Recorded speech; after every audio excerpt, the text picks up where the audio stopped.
अप्रैल 1971 में श्रीमती इंदिरा गांधी भारतीय सेना अध्यक्ष जनरल सैम मानेकशॉ से पाकिस्तान से युद्ध करने के विषय पर बात करती हैं। सैम मानेकशॉ युद्ध से मना कर देते हैं क्योंकि इस समय पर ईस्ट पाकिस्तान में मानसून का समय आने वाला था, जो कि युद्ध की दृष्टि से प्रतिकूल परिस्थिति है। मानेकशॉ ने कहा कि हम युद्ध दिसंबर माह तक अगर टालते हैं तो स्थिति दो तरीके से हमारे पक्ष में होंगी। पहला बिंदु यह है कि ईस्ट पाकिस्तान की दलदली हो चुकी जमीन सूख चुकी होगी, जिससे सेना को युद्ध करने में आसानी होगी।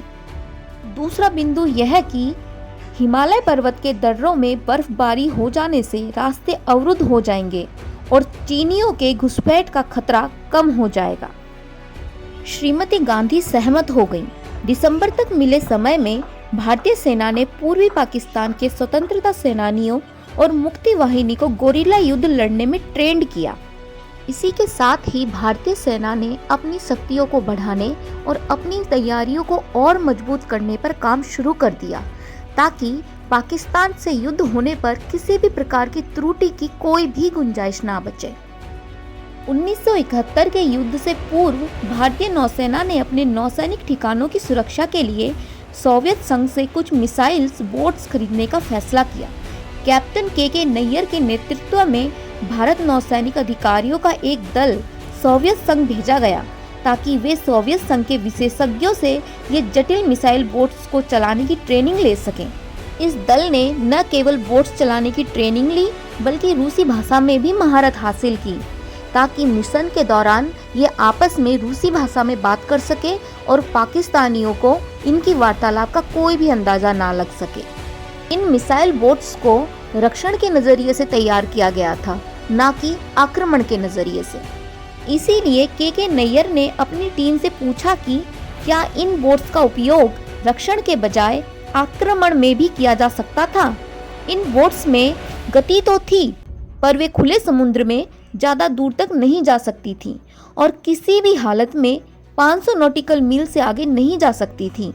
इन बोट्स को सोवियत संघ से भारत लाया गया और प्रैक्टिस शुरू कर दी गई, ताकि रक्षण के अलावा इन बोट्स का उपयोग आक्रमण में भी किया जा सके। ऐसा तय किया गया कि अगर भारत पाकिस्तान युद्ध होता है तो इन बोट्स का उपयोग कराची बंदरगाह के विरुद्ध किया जाएगा। जहां भारत में ये सब चल रहा था, वहीं दूसरी तरफ पाकिस्तान में भी उथल पुथल जारी थी। पाकिस्तानी सरकार इस तरह के स्टिकर्स जारी कर रही थी जिसमें क्रश इंडिया छपा होता था। इसके अलावा जिहाद जैसे स्टिकर्स भी जारी किए, ताकि पाकिस्तान आवाम में सेना में भर्ती होने की इच्छा बढ़े।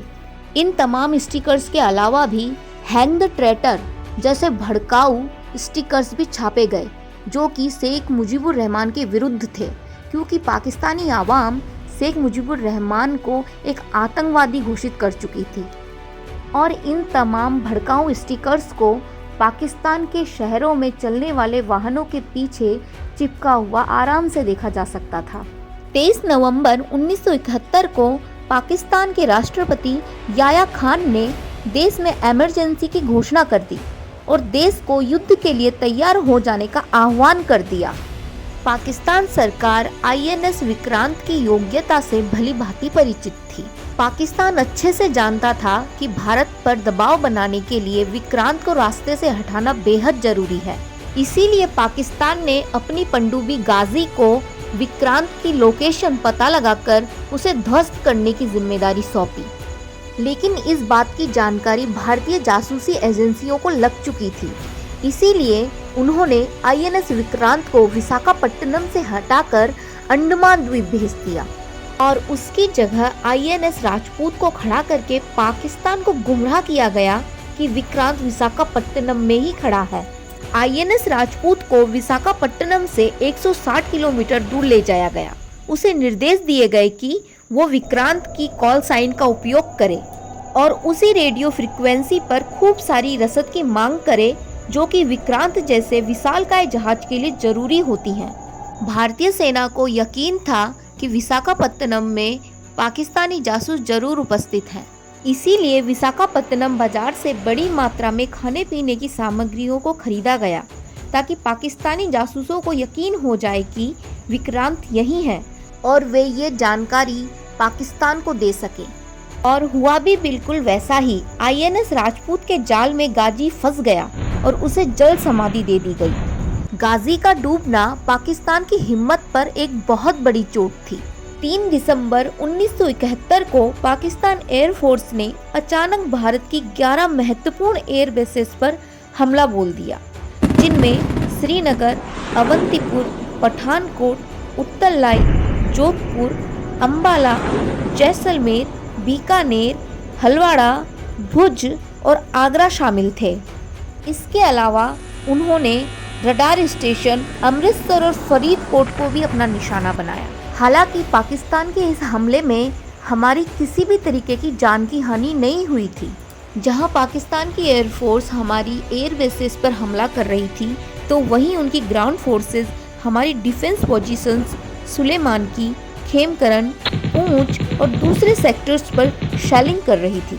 3 दिसंबर की शाम को पाकिस्तान की तरफ से भारत पे किए गए इस हमले का नाम पाकिस्तान ने ऑपरेशन चंगेज खान रखा था। लोंगेवाला पोस्ट पर पंजाब रेजिमेंट की 23वीं बटालियन की अल्फा कंपनी तैनात थी।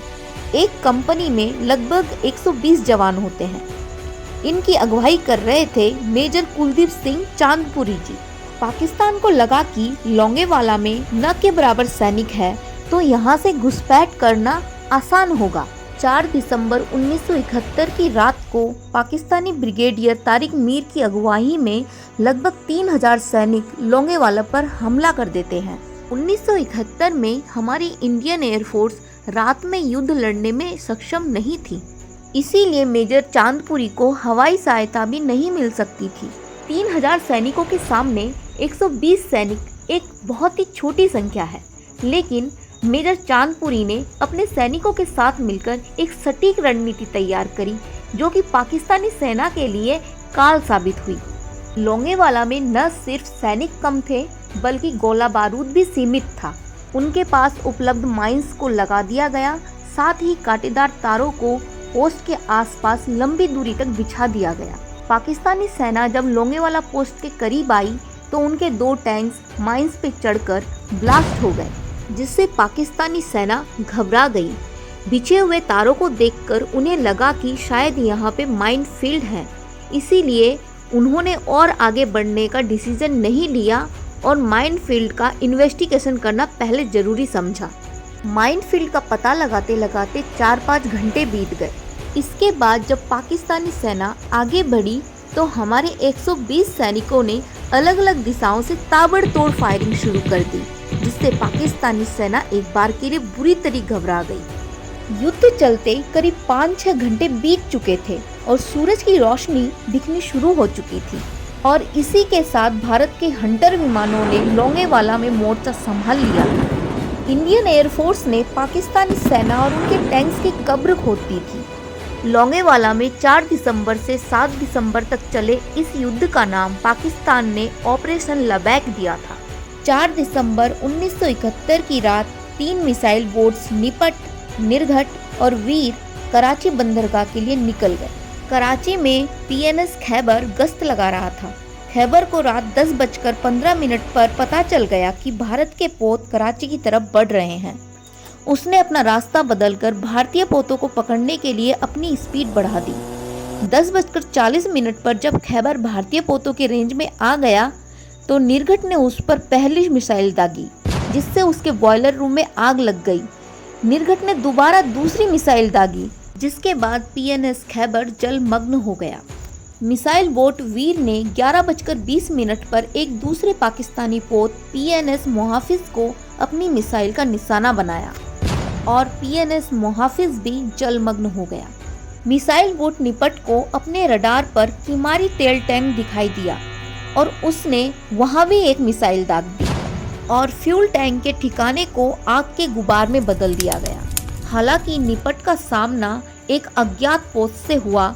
निपट निशाने से खुद को नहीं बचा पाया और कराची से 26 मील दूर दक्षिण में डूब गया। इन मिसाइल बोट्स को क्लियर निर्देश थे कि कराची बंदरगाह को जितना संभव हो उतना नुकसान पहुंचाया जाए। कराची बंदरगाह पर 4 और 5 दिसंबर की रात को किए गए इस हमले का नाम ऑपरेशन ट्राइडेंट था।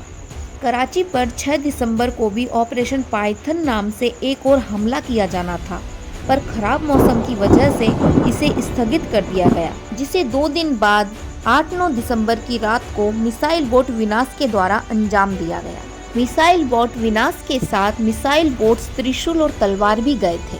उस समय अमेरिका पाकिस्तान का बड़ा हितैषी हुआ करता था। अमेरिका ने यूएन सिक्योरिटी काउंसिल में युद्ध विराम और भारतीय सेना के वापस लौटने का प्रस्ताव पेश किया, पर रूस ने इस प्रस्ताव को वीटो कर दिया। चिढ़े हुए अमेरिका ने पाकिस्तान की मदद करने के लिए भारत के विरुद्ध अपना 7वां बेड़ा भेज दिया। यूके ने भी अमेरिका का साथ दिया और अपने ईगल युद्धपोत को अमेरिका के 7वें बेड़े के साथ में भेज दिया। इस विकट परिस्थिति में रसिया ने अपनी दोस्ती निभाई और अपने 40वें बेड़े को भारत की रक्षा के लिए भेज दिया। परमाणु बमों से लैस अमेरिका और यूके के बेड़ों को जब पता चला कि रसिया ने भी परमाणु बमों से लैस अपने 40वें बेड़े को भारत की रक्षा के लिए भेज दिया है, तो अमेरिका और यूके पीछे मुड़ गए। ढाका की ओर बढ़ते हुए भारत ने 2 पैरा के जवान टंगेल में एयर ड्रॉप किए। 4 विमानों में सवार भारत के करीब 700 कमांडो टंगेल के लिए रवाना हुए। पाकिस्तानियों पर मनोवैज्ञानिक दबाव बनाने के लिए कुछ डमी भी एयर ड्रॉप किए गए। बीबीसी रेडियो के प्रसारण में 700 की जगह 5000 सैनिकों का जिक्र बताया गया। ये खबर सुनते ही जैसे पाकिस्तान सैनिकों के पसीने छूट गए। 14 दिसंबर 1971 युद्ध में ढीली पड़ती पकड़ के बीच पाकिस्तान के गवर्नर गवर्नमेंट हाउस ढाका में उनके आला अधिकारियों के साथ एक इमरजेंसी मीटिंग कर रहे थे। तभी भारतीय वायुसेना ने गवर्नमेंट हाउस पर बमबारी कर दी। गवर्नर ऐसे घबराए कि तुरंत इस्तीफा दे दिया। उधर भारतीय फौज लगातार ढाका की तरफ बढ़ती जा रही थी और इधर नियाजी लगातार युद्ध विराम के लिए गिड़गिड़ाए जा रहे थे। भारतीय सेना अध्यक्ष सैम मानेकशॉ ने साफ साफ कहा, अगर पाकिस्तान युद्ध खत्म करना चाहता है तो उसे 16 दिसंबर की सुबह 9 बजे तक आत्मसमर्पण करना होगा। भारतीय सेना की तरफ से पाकिस्तानी जनरल नियाजी को आत्मसमर्पण करने के लिए आधे घंटे का समय दिया गया। जनरल नियाजी को अब कोई और उम्मीद नहीं थी, उसने आत्मसमर्पण कर दिया और इस प्रकार 3 दिसंबर से शुरू हुआ ये भारत पाकिस्तान युद्ध 16 दिसंबर को भारत की विजय के साथ समाप्त हो गया और उदय हुआ एक नए स्वतंत्र देश बांग्लादेश का।